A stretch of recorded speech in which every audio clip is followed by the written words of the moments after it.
it's Emily. Welcome, everyone! This is my 150th episode on YouTube.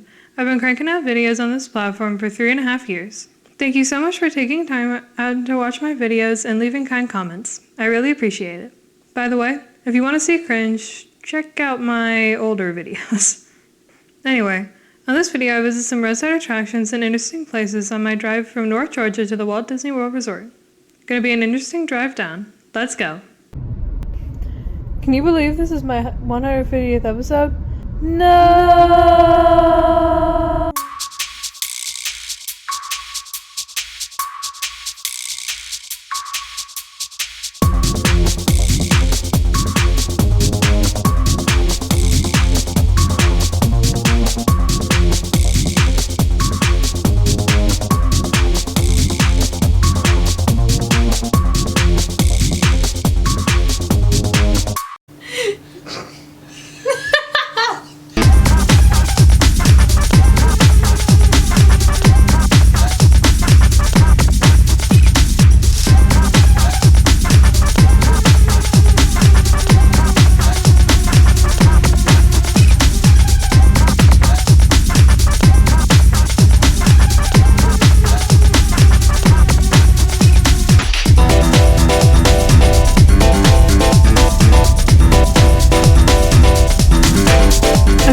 To the Atlanta airport. I'm not flying from Atlanta, just stopping near the airport. My first stop is this brand new Chick-fil-A, but it's not just any Chick-fil-A. This is the location of the very first Chick-fil-A, which opened in 1946. This location is also known as the Dwarf house.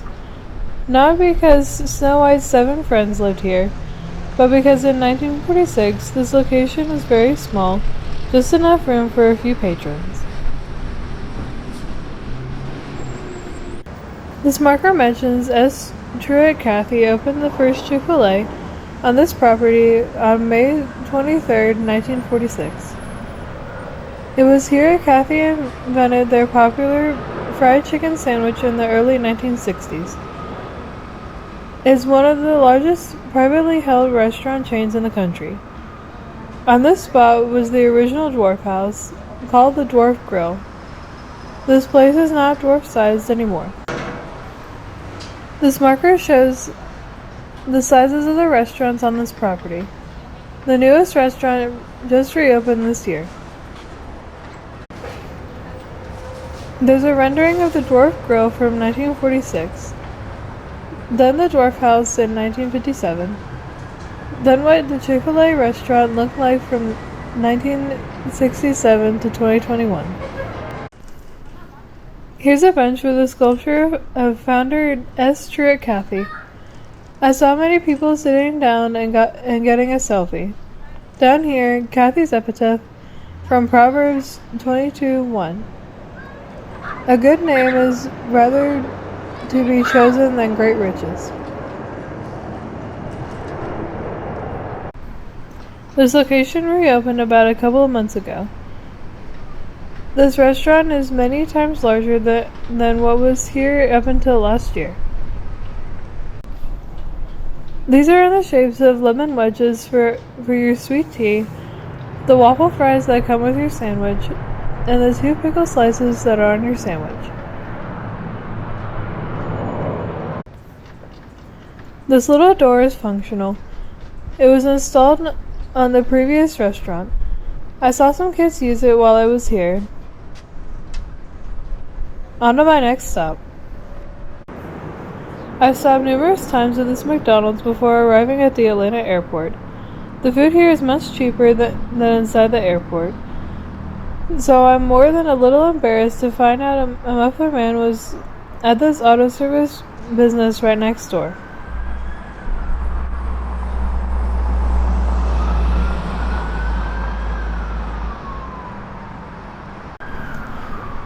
The Muffler Man is in fact at a place where these mechanics might work on your muffler. Pretty busy place, right by the airport. This Muffler Man has a peculiarity. Most Muffler Men have defined eye retinas and pupils. This one has the whole eye painted black. Previously, the whole eye was painted blue, so I guess black is an improvement. 1 block away from McDonald's. So now I've seen all the Muffler Men in Georgia. Maybe one day I'll post a blog on this. I have a couple more places close to the airport left to see. And when I say close, I mean really close without actually being on airport property. So close that the runways are actually just to the left of that very tall fence. This is Flat Rock Cemetery, a small but historic cemetery that the Atlanta airport built around. The main runways are just over there. Wait long enough and you'll see a plane take off.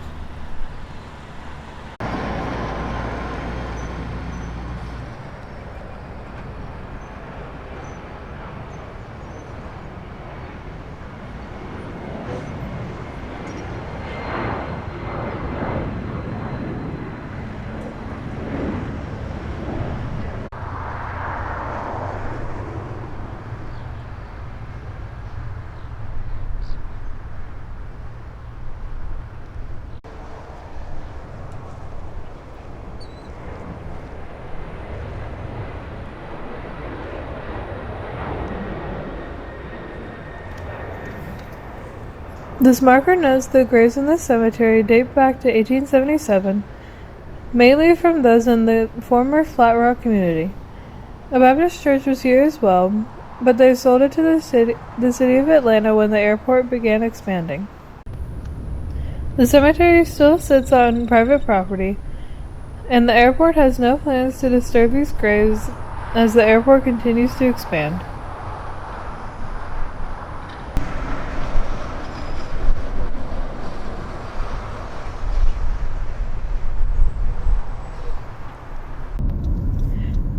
There's another cemetery that's very, very close to the airport runways. This one is much smaller. The cemetery is here. It sure does look like I'm driving into a restricted area. There's the small cemetery in front of me.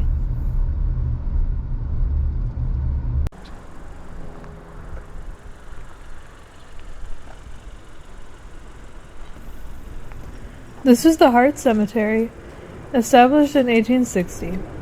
Many descendants and relatives of the Hart family are buried here.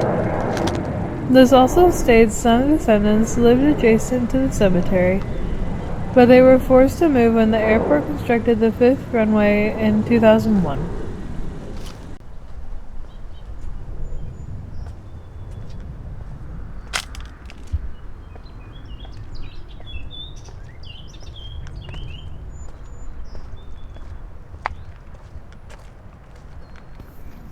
The big grassy hill in front of me is the 5th runway. Some of these gravestones are unmarked.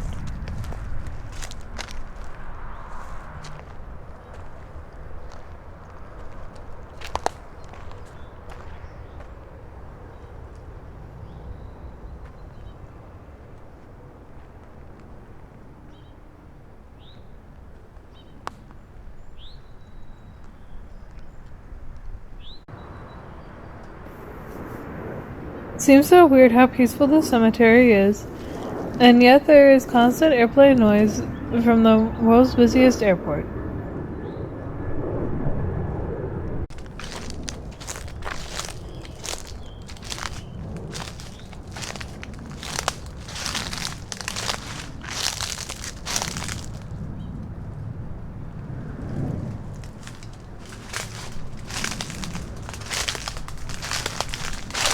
When they constructed the runway, not one of these grave sites were disturbed.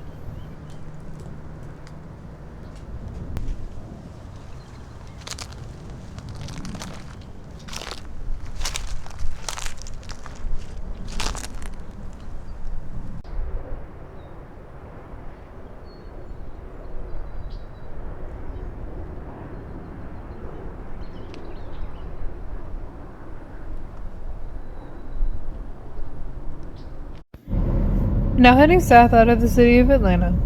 Time to avoid some rush hour traffic. Gonna pay 25 cents a mile to drive 65 or 70 miles an hour instead of about 25 miles per hour. The express lanes save me about 20 minutes.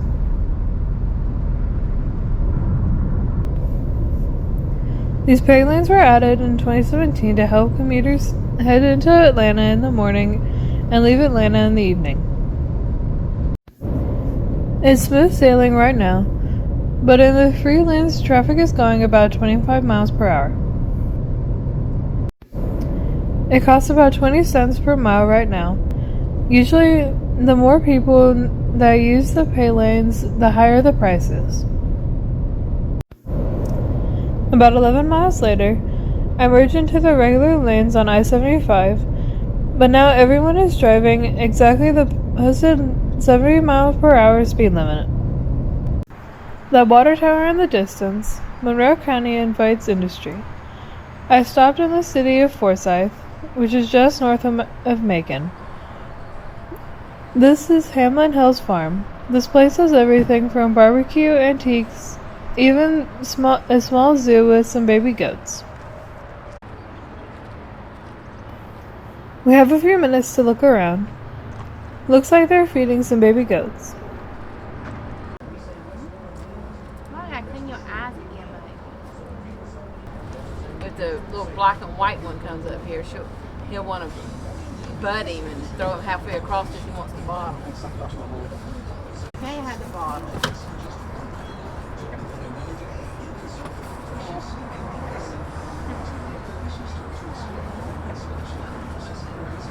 No, peanut butter.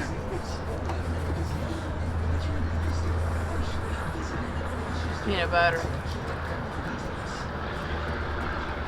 No. The 1922 Ford Model TT used to transport potato moonshine.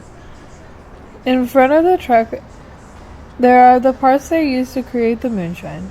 Moonshining was a very big industry during Prohibition.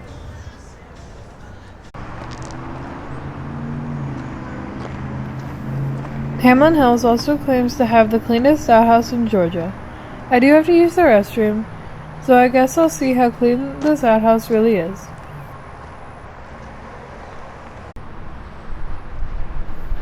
Says it right here. Voted cleanest outhouse in Georgia. Not sure who took part in the voting though. The outhouse has instructions. 1. Pick out a seat that fits your backside. 2. Put it back clean when you're done. Sounds simple enough. Giving it a big thumbs up. Basically, it's a couple of bathroom stalls that are decorated kind of country. It's a clean bathroom though. Here's the sink, just twist the handle and the water comes out. Plenty of soap and paper towels here. Over here is a 1937 Fritz sawmill. That's one big saw. It's used to cut long pieces of wood really easy. I never knew they had a special saw just for this. I would love to see it when it's turned on. That'd be cool. Back there is an air tractor and a Sikorsky helicopter. And to the right is this crashed crop duster.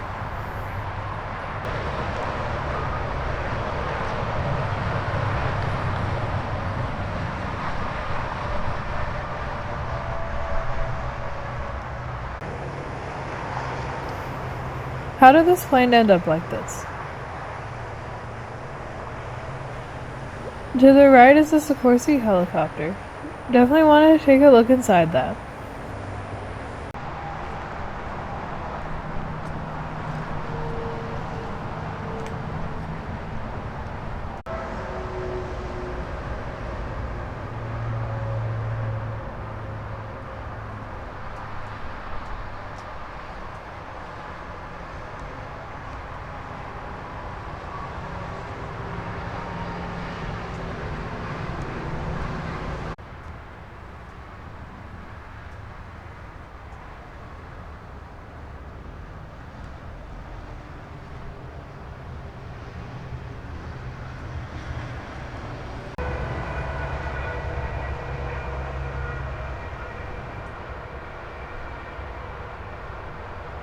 How many of you that are at least 40 years old have the MASH theme song in your head right now? Now that I said something, how about now? Look at this old red pickup truck.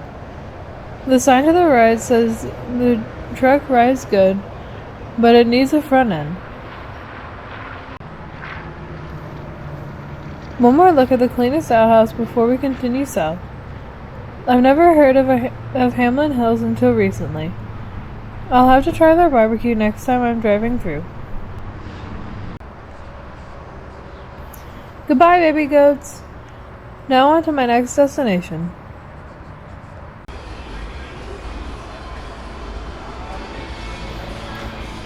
Just a tick below $4. That's a good price right now. Gotta fill up the tank. Welcome to Cordele. Some old-timey locals call this town Cordele. There's an actual Titan I rocket that was designed to deliver nuclear payloads.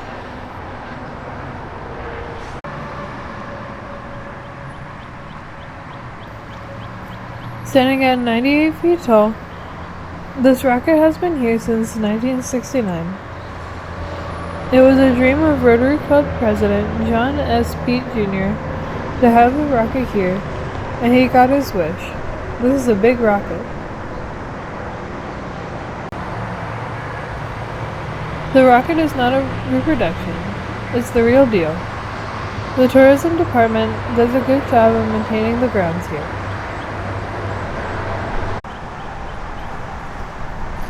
This is also known as the Confederate nuclear missile, as the pad the rocket sits on was called the Confederate Air Force Pad No. 1. Jefferson Davis would be proud, I guess.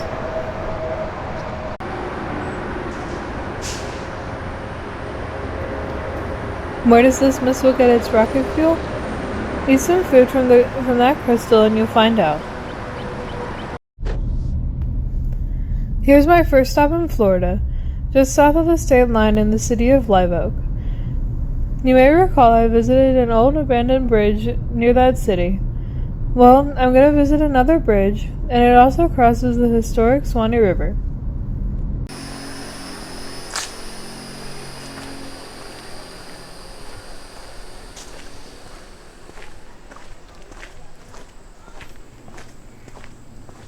This is the old Suwannee Springs Bridge.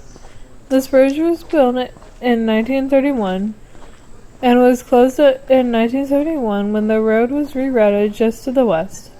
This bridge is a favorite place to leave spray paint and graffiti. There's the river, and the water smells bad. Really bad. The water is so dark. You can see the new bridge from here.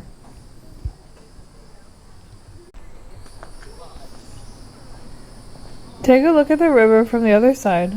The river would be pretty if the water wasn't a dark brown color. Also, it would be better if it didn't have that smell.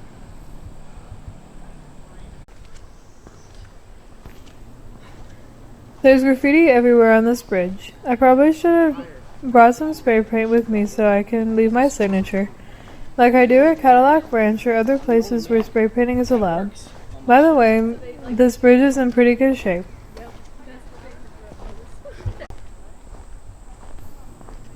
Even the approach bridge has been covered in spray paint. This bridge is called the Bridge to Nowhere, but it's a pretty neat bridge. This also isn't that far out of the way, only about 4 miles south of I-75 and about 5 to 6 miles north of I-10.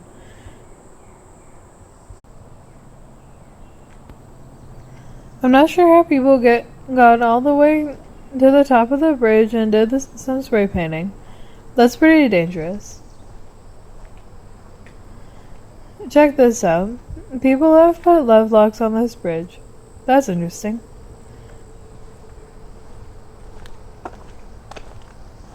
One more look at the smelly, dark Suwannee River. Maybe it looks better in the winter?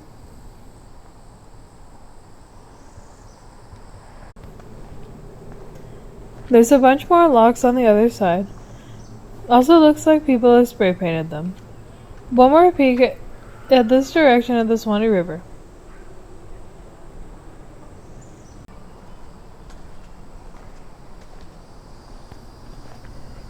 I'll definitely have to return with some spray paint and leave my mark on this historic bridge. Gotta love all the colors. You'll have to see this bridge for yourself. It's just off US 129.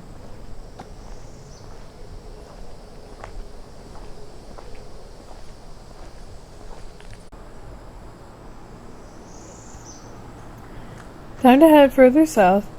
I need to find another classic bridge. The next bridge is still open to vehicular traffic.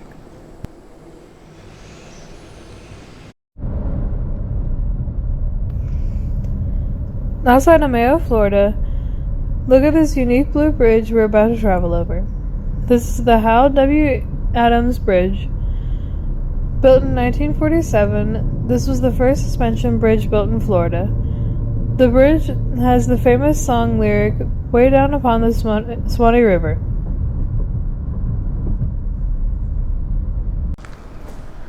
Now in Gainesville, Florida, finally going to visit a few things now that school's out for the summer. First stop is that sculpture up there. Looks like a happy gator couple. A gator boy and a gator girl. Looks like the gator girl is a cheerleader. This marker says their names are Albert and Alberta.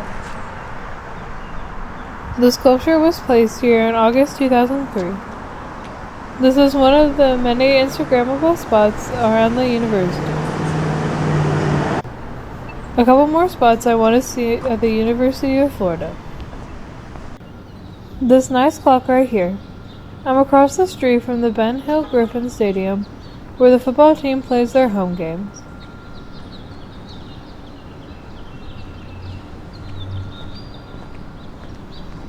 There's this blue marker next to the road.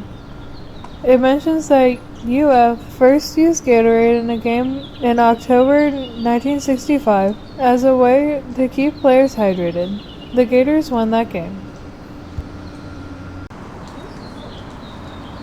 Here are the players from UF that won the Heisman Trophy, all quarterbacks.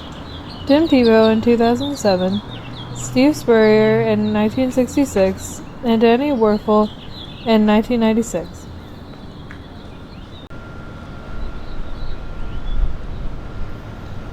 Now at the other end of the football stadium, and at street level is this ferocious gator. This is the Bull Gator statue, placed here to commemorate the 2006 NCAA football championship team. This is another Instagrammable spot where UF students, past, present, and future, and also family members posed with a gator statue. I bet if school were still in session, this area would be busy with people trying to get a picture.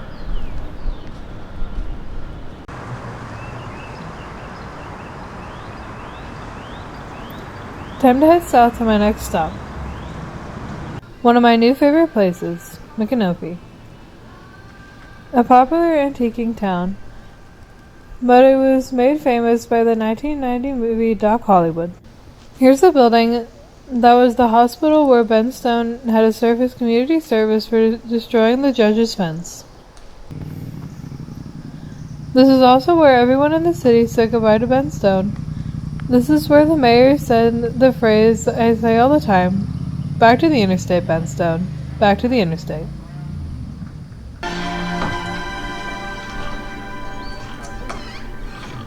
Well, Ben Stone, you have 5 minutes to say goodbye to Shangri-La. The building in the movie was where the auto mechanics were. They were fixing Ben Stone's car after it got damaged when he drove into the fence. And this fake intercom is still here, the very same one used in the movie. Where's Melvin? I want my pig back.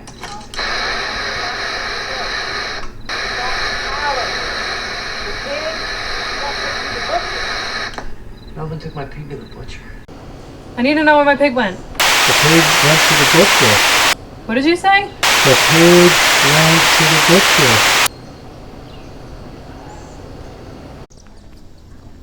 Then Ben Stone ran by this row of buildings here, and then made it to the butcher, which was set in this building. Finally, this building was the exterior of the movie house. And now one more time, which was set on this very road. Back to the interstate, Ben Stone. Back to the interstate. I love this little town. Back to the interstate, Ben Stone, huh? Back to the interstate.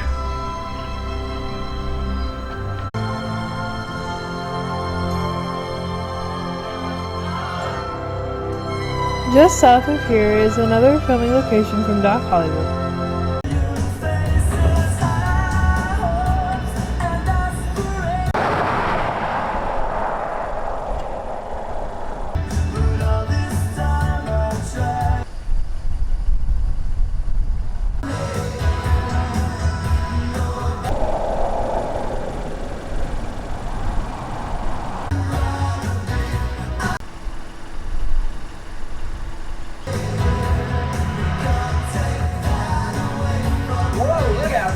Yeah, alright. Look out.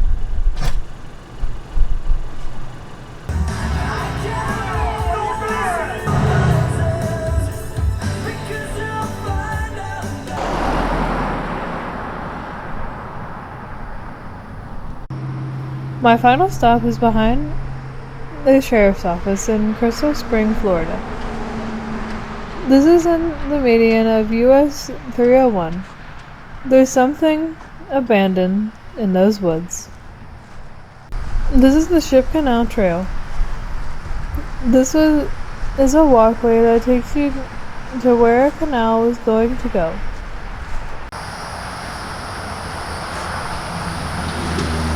This small park is called the Island. Walking up to this marker, this is part of the Marjorie Harris Clark Cross Florida Greenway.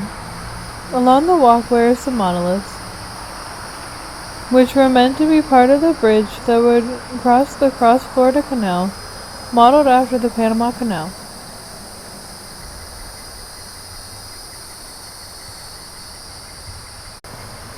Once again, out in the wild, the word stanchions. Micah would be proud. Looking just beyond the trees, this is the first monolith, which was meant to be a pylon for the bridge meant to go over the Cross Florida Canal. I wonder why they didn't take this down in the early 70s when they canceled this project.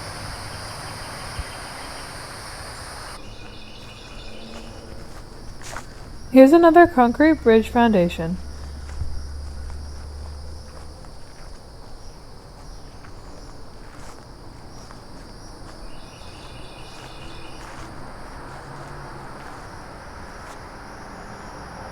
Here's some information on the Cross Florida Canal. Some of it was completed, but the part in the center of the state was not completed and was called off.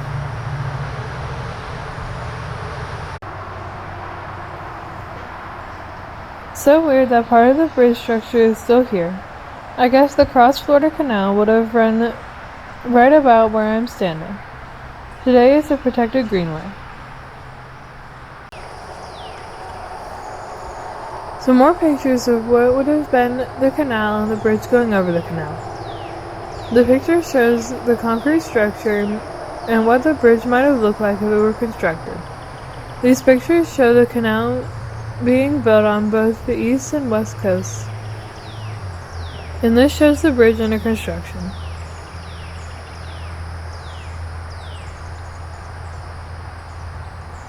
Finally, this map.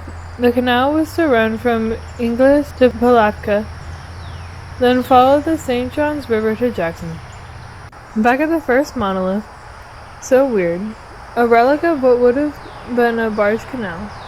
Guess the canal wasn't needed after all. And that's it. I hope you enjoyed this video. If you know of any interesting places to see along Interstate 75 in Georgia or Florida, please send me a comment. I'll see you next time. Thanks for watching. Bye!